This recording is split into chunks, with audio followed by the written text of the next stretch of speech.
Doctor Orozco Toribio Eduardo Gotardo recibe el cordial saludo del día. El grupo 2 presentará el tema de fármacos usados en el tratamiento de la diabetes mellitus. Primer tema está las funciones endocrinas del páncreas. El páncreas está compuesto por dos tipos de glándulas, las endocrinas y las exocrinas. La glándula exocrina secreta enzimas digestivas. Estas enzimas son secretadas en una red de conductos que se unen al conducto pancreático principal. Esta se extiende a lo largo del páncreas.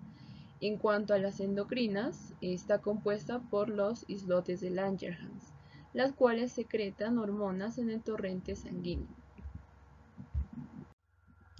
Pasemos a las funciones del páncreas, las cuales se dividen en dos, en digestivas y hormonales.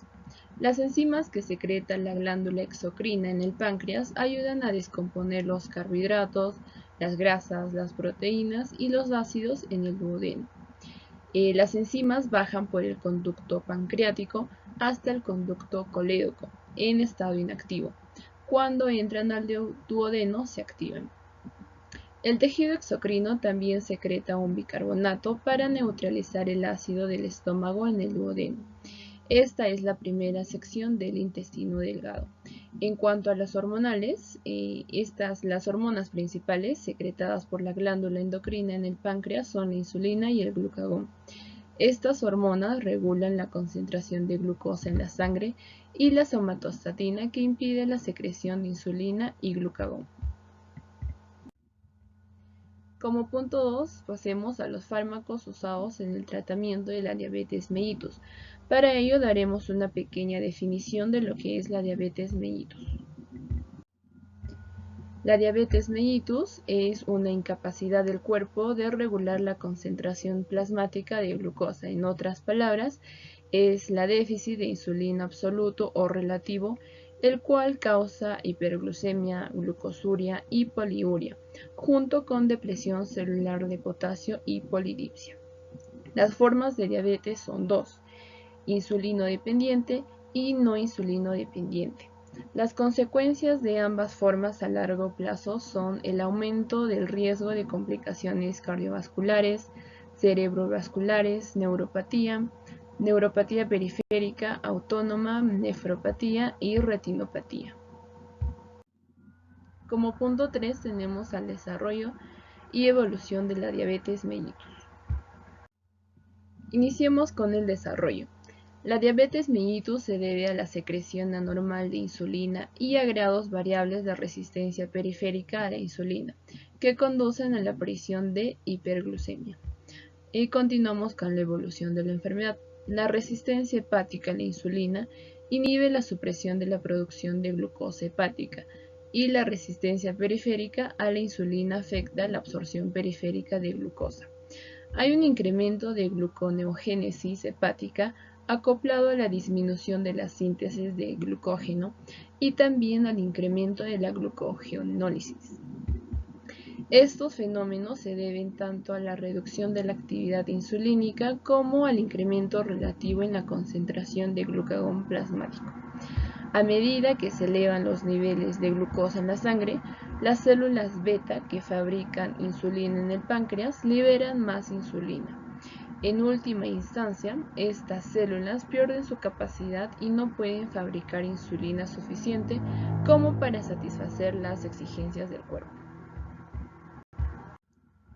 Como punto 4 tenemos la fisiopatología de la diabetes mellitus. Los temas que abordaremos en la fisiopatología son el desarrollo y la evolución de la diabetes mellitus. Iniciemos con el desarrollo. La forma mencionada de la diabetes es una metabolopatía heterogénea y compleja que se caracteriza por incremento crónico de las concentraciones de glucosa plasmática. La patogenia es compleja y comprende la interacción de factores genéticos, por lo común poligénicos, y ambientales. A menudo dependen del modo de vida de cada persona. Los signos fisiopatológicos más importantes de dicha forma de diabetes son menor sensibilidad a la insulina, o sea que comprende la resistencia a la insulina y disminución de la secreción de dicha hormona. Se piensa en términos generales que en la diabetes de tipo 2, la hiperglucemia con el sujeto o persona en ayunas es causada por la mayor producción de glucosa por el hígado, que no es suprimida porque existe resistencia de dicha glándula a la acción de la insulina.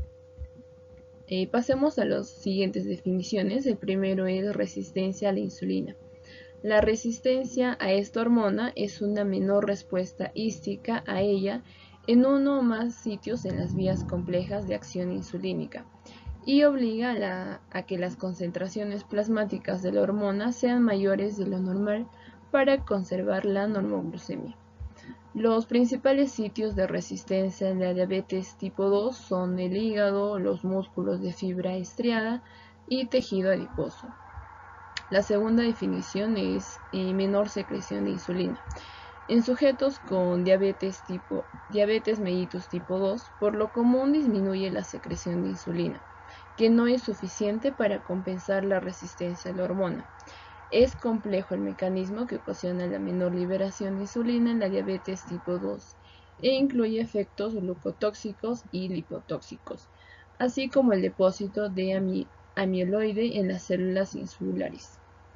El efecto glucotóxico denota la mayor exocitosis de insulina por el incremento en la concentración de calcio citosólico, que aparece cuando el metabolismo de glucosa por células beta genera trifosfato de adenosina, en otras palabras, ATP, que cierra los conductos de potasio sensibles a ATP y origina la despolarización de la membrana y con ello la abertura de los conductos de calcio que depende de voltaje. La exposición a mayores concentraciones de ácidos grasos libres, como suele observarse en los diabéticos, puede hacer que disminuya la función de las células beta, con lo cual también aminora la secreción de insulina. Esto vendría a ser el efecto lipotóxico.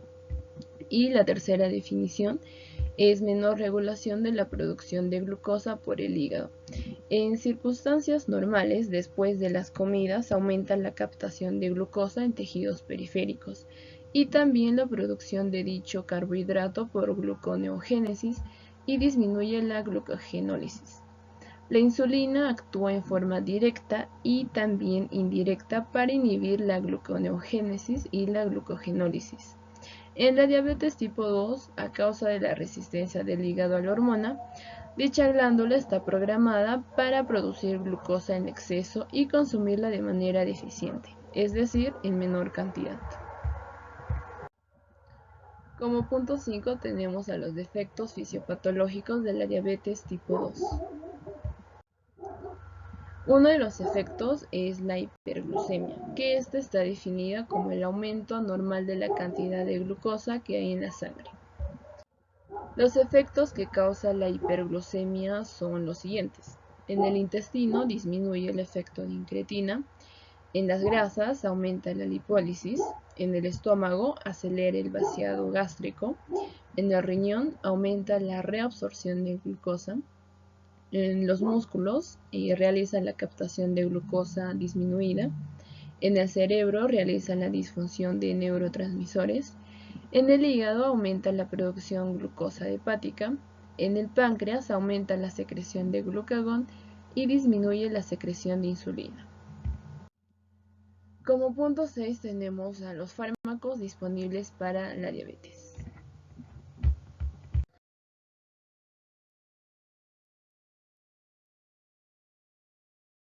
Bien, continuando con el argumento de mi colega, empecemos a hablar sobre las tiazolidinadionas.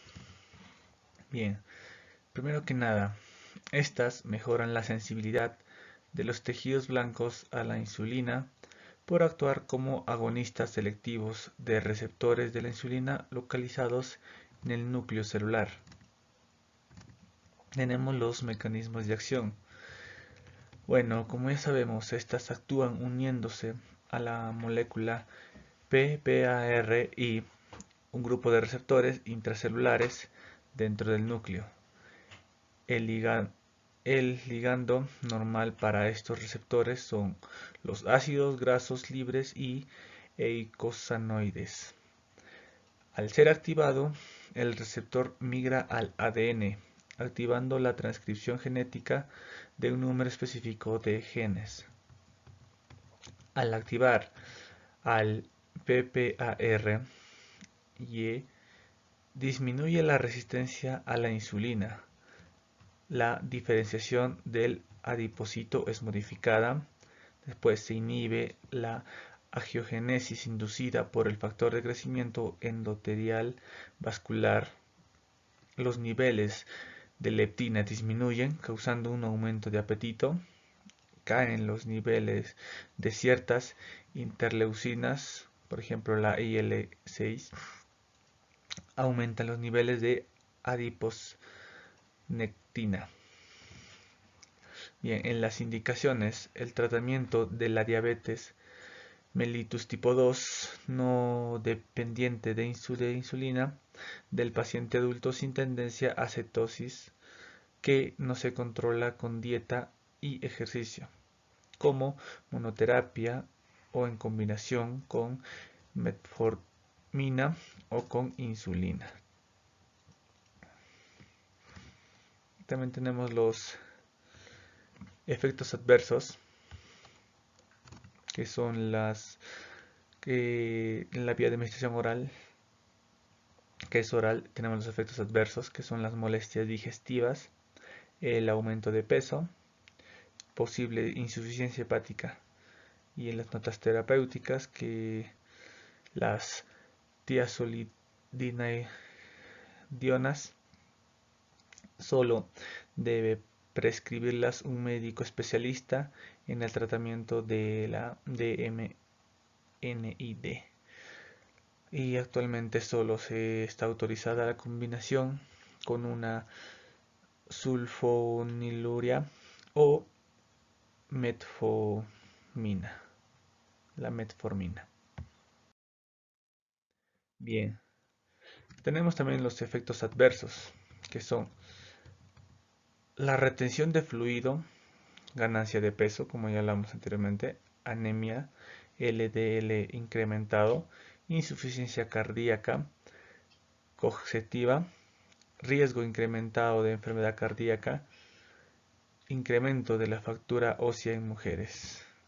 Y en la dosificación, que es la administración oral, en los adultos el tratamiento se debe iniciar con 15 a 30 miligramos una vez al día. En los pacientes que no corresponde adecuadamente a la dosis inicial, la dosis se puede aumentar hasta los 45 miligramos al día. Si estas con dosis no se consiguiera el control, pues se deberá establecer una terapia combinada. Y en combinación con la insulina, en los adultos el tratamiento se debe iniciar con 15 a 30 miligramos una vez al día. Las dosis de insulina se deben mantener reduciéndolas en un 10 a 25% si el paciente presenta episodios de hipoglucemia o si los niveles plasmáticos de la glucosa disminuyen a menos de 100 miligramos. Y puede también ser necesario reajustes posteriores en función a la respuesta de cada paciente.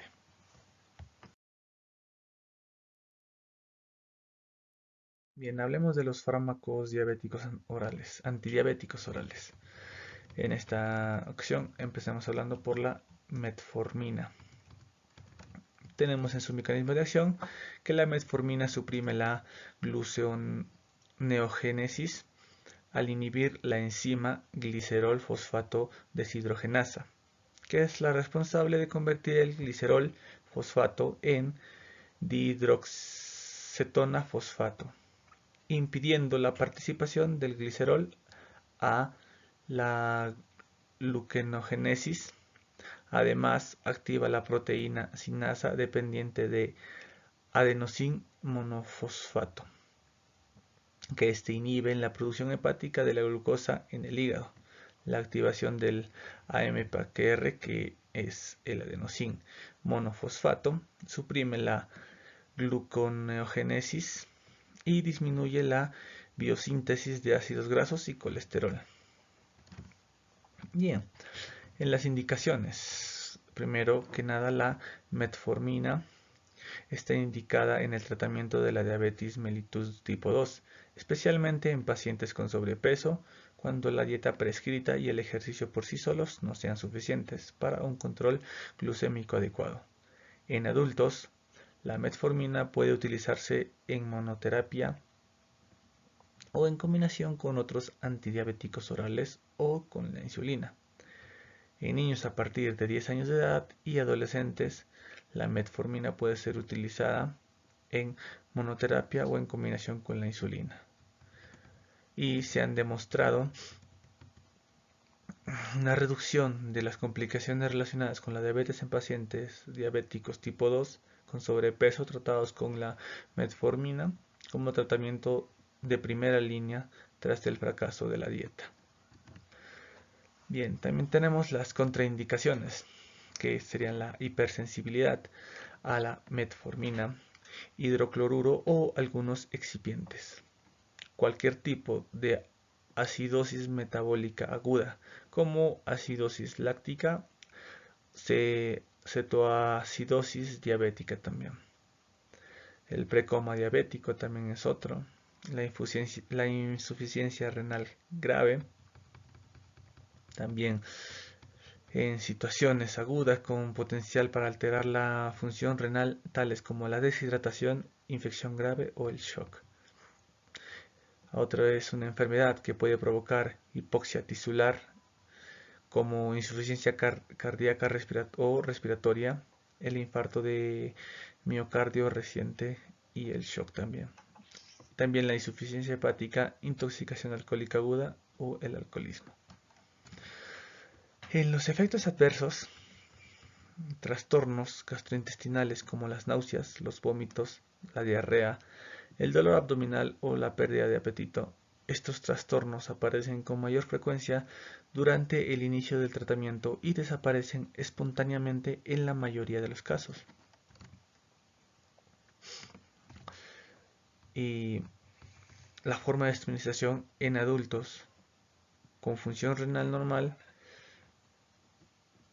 y monoterapia combinación con otros antidiabéticos orales.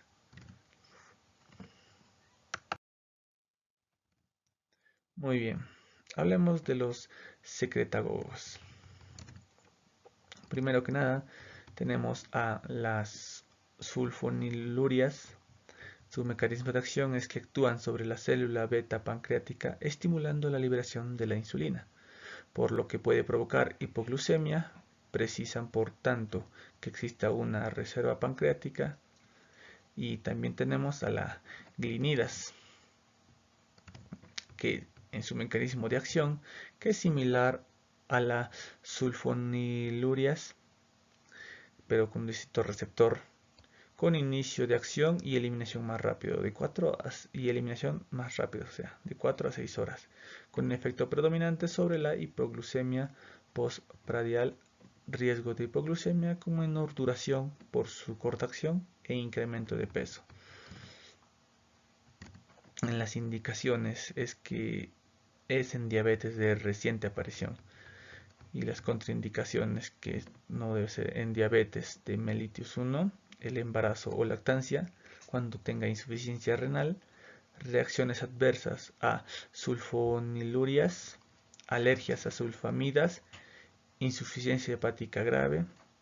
Y también tenemos los efectos adversos, que son bajas de azúcar en la sangre, que es la hipoglucemia, y la ganancia de peso.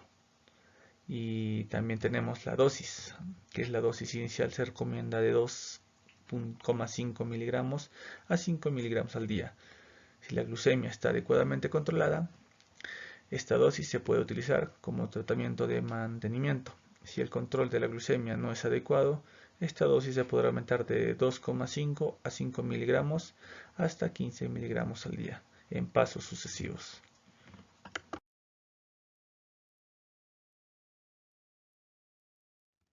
Muy bien, hablemos ahora de los fármacos con actividad incretínica. Los inhibidores de PP4, que tenemos sus Mecanismo de acción, que estos fármacos se unen a la enzima DPP4 e inhiben a una forma reversible la hidrosis de los ingredientes endógenas, con el consiguiente aumento del GIP, como los niveles de GLP-1 plasmático, así como la potenciación de su acción, lo que produce el aumento de la respuesta insulínica y la disminución de la secreción del glucagón. Bien, como ya sabemos, también tenemos las indicaciones, que estas inhiben de la DPP4, que se emplean en conjunción con una dieta y ejercicio para reducir el nivel de azúcar en la sangre. Los adultos diabéticos con diabetes tipo 2, cuando no se le trata la diabetes de tipo 2 exactamente. Y también tenemos las contraindicaciones, que es la inflamación del páncreas, la hipoglucemia cuando esta clase de medicinas se combina con otros medicamentos recetados para tratar la diabetes, y reacciones alérgicas. En los efectos adversos, pues pueden aparecer molestias gastrointestinales como las náuseas y reacción de hipersensibilidad, entre las que se encuentra la urticaria, el edema facial, el angioedema e incluso se ha descrito la aparición del síndrome de Stevens-Johnson. Con base a sus respectivas estructuras moleculares, se puede clasificar en los que imitan a la molécula del DPP4 y los que no la imitan.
Bien, hablamos de los análogos de la GLP-1.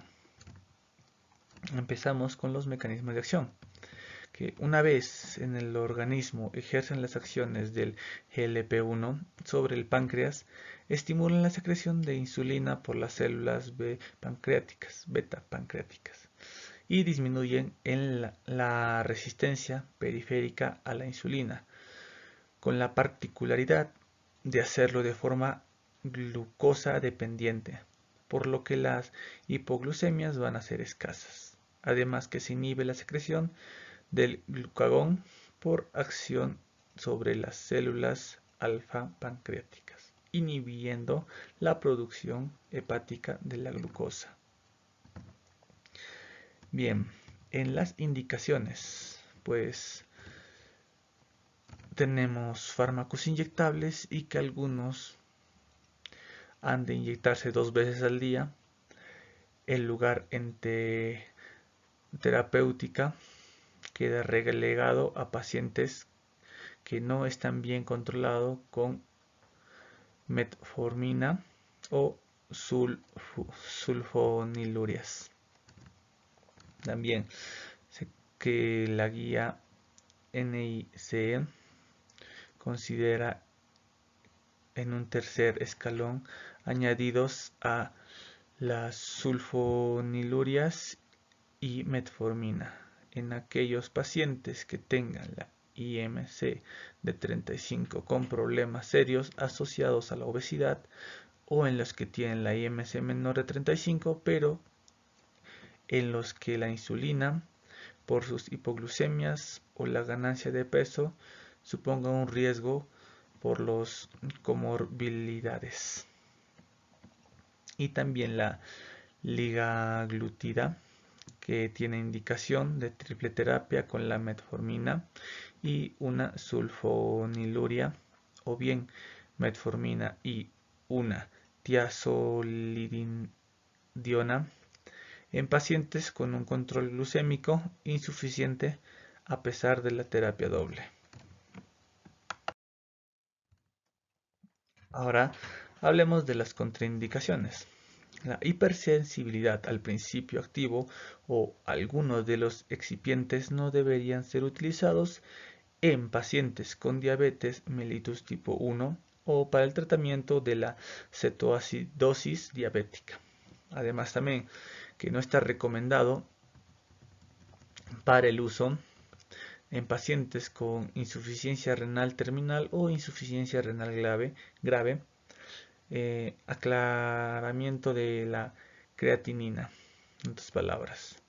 Su uso además está comúnmente asociado con reacciones adversas gastrointestinales, incluyendo náuseas, vómitos, diarreas. Por lo tanto, no está recomendado el uso del BIETTA a pacientes con enfermedad gastrointestinal grave. Y los efectos adversos, que los principales efectos secundarios asociados a exenatide son las náuseas 40 al 50%, los vómitos que son del 12 al 16% y la diarrea que es de un 9 a un 14%, por lo que se debe comenzar utilizando la mitad de la dosis. Las náuseas son de carácter leve o moderado.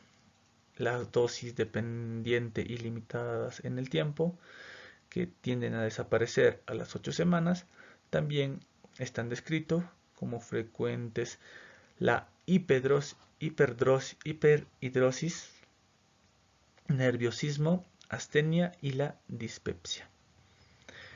Además que todas pueden producir pancreatitis, habiéndose comunicado algunos casos de pancreatitis grave, por lo que se debe advertir al paciente antes de tratarlo y suspenderlo en caso de que se presente. La hipoglucemia se presenta más frecuentemente en los pacientes con grandes pérdidas de peso con HbA1c menores del 8%.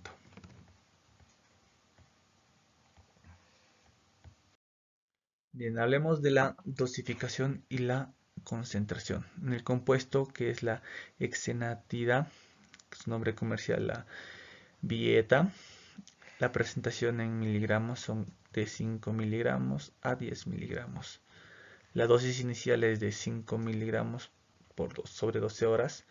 Máximo son 10 miligramos por 12 horas. Y la duración, que son las horas, son 12, como ya hablamos.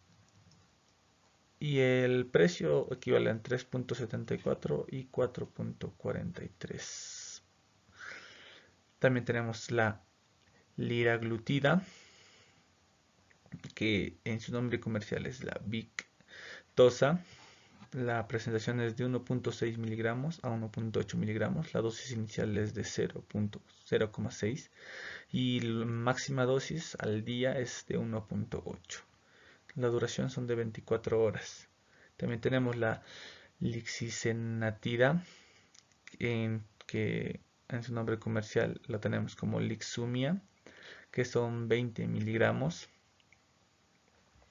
y su dosis inicial son 10 miligramos y su máximo son 20 miligramos, que su duración son de 24 horas. También tenemos la exenatide LAR, que tenemos como nombre comercial el Bidureon, que en su presentación viene de 2 miligramos en el envase. La dosis inicial es de 2 miligramos por semana. El máximo es de 2 miligramos por semana y la duración de horas son de 168 horas. Le paso a mi colega para que siga con la exposición.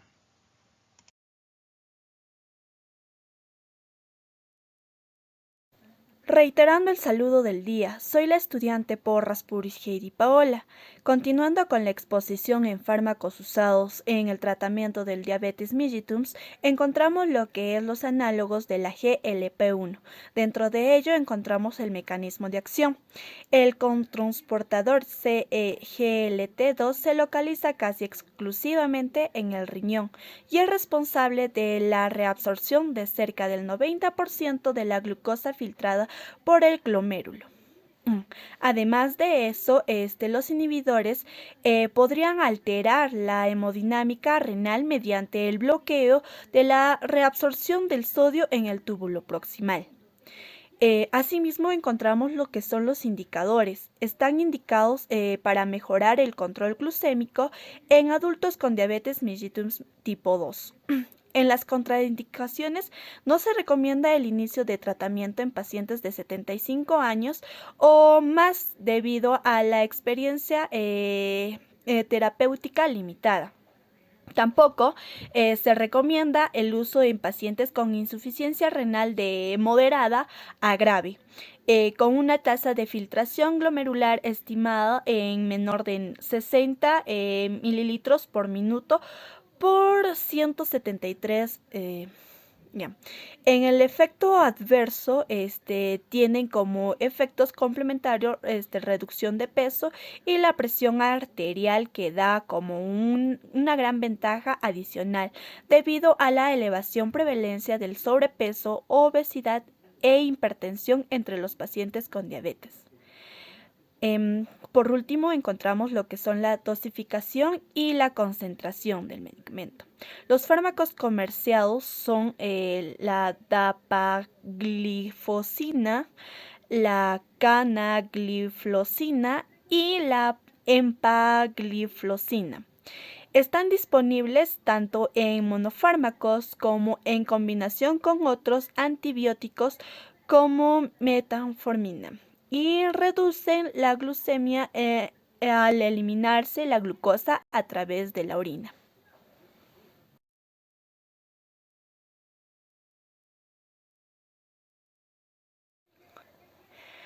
Pioglitazona. El mecanismo de acción activa los receptores y activados por el proliferador de peroxisomas, incrementando así la captación de la glucosa por los tejidos y mejorando la sensibilidad a la insulina. Mejora el tejido lípico y los factores de riesgo cardiovascular.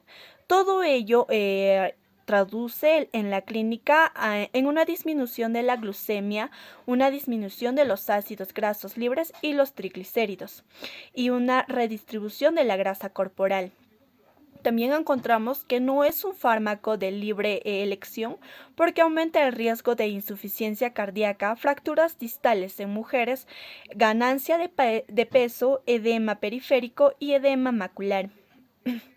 Puede utilizarse en insuficiencia renal y ser una alternativa en pacientes que no toleran o no tienen contraindicaciones para el uso de metformina o sulfonilureas. Están contraindicadas si existen insuficiencia cardíaca o hepática, cáncer de vejiga o hematuria macroscópica no filiada.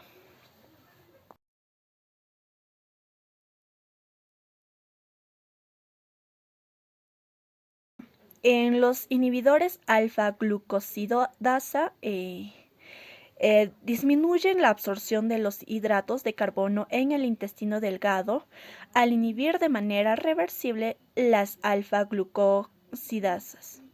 Estos se sitúan en segunda línea de tratamiento en combinación con otros fármacos orales o como alternativa a metformina si estuviese contraindicada. Algunos datos en prediabetes señalan un efecto favorable de la acarbosa en disminuir el riesgo de desarrollar diabetes y prevenir la enfermedad cardiovascular. Estos son fármacos poco utilizados por sus múltiples tomas y por sus efectos digestivos muy frecuentes derivados de la fermentación de los carbohidratos no hidrolizados previamente en el intestino delgado. Están contraindicados en enteropatías inflamatorias y en insuficiencia renal grave y cirrosis. pero cuando utiliza con secretagogos o insulina se produce una hipoglucemia. El tratamiento debe consistir en administrar glucosa pura. Entonces se dispone de medicamento de corta, mediana o larga duración de acción.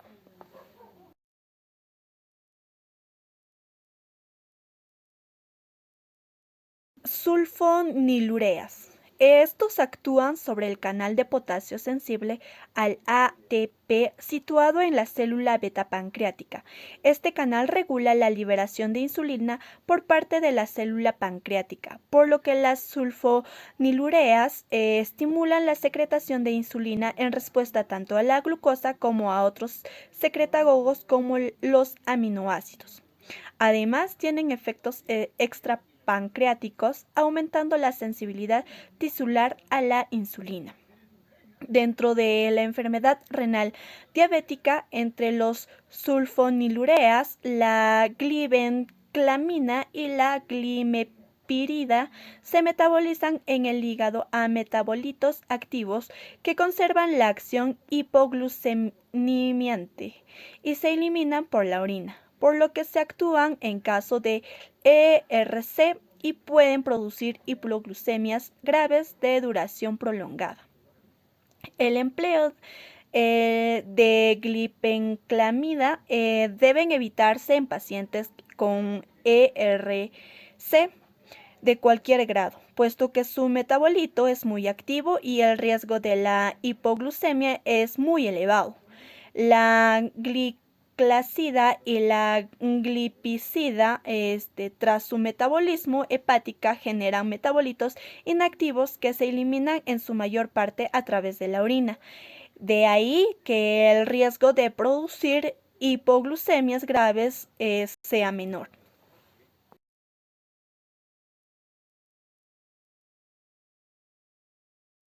Glínidas. En los efectos de acción, la liberación rápida de la insulina almacenada en la célula beta, el inicio de la acción y la eliminación más rápida que las sulfonilureas. En el efecto predominante sobre la hiperglucemia postprandial. El riesgo de la hipoglucemia con menor duración por su corta acción. Este también llega a incrementar el peso. En las contraindicaciones encontramos la insuficiencia hepática severa no asociada con el gemcibrosilo, que es el aumento del riesgo de la hipoglucemias. Fármacos útiles cuando llega a predominar la hiperglucemia postprandial, la insuficiencia renal y los horarios irregulares de comida.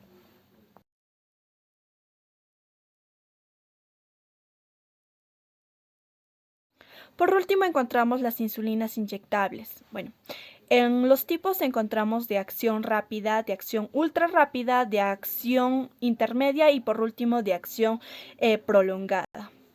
En las zonas de inyección, la zona anterior y lateral externa de los muslos. También la zona externa superior de las nalgas, el abdomen, en dejar libre alrededor del ombligo 5 centímetros aproximadamente. Y por último tenemos la zona externa superior de los brazos. En la acción tenemos que aumenta la captación de la glucosa de tejidos, sobre todo en músculos esqueléticos.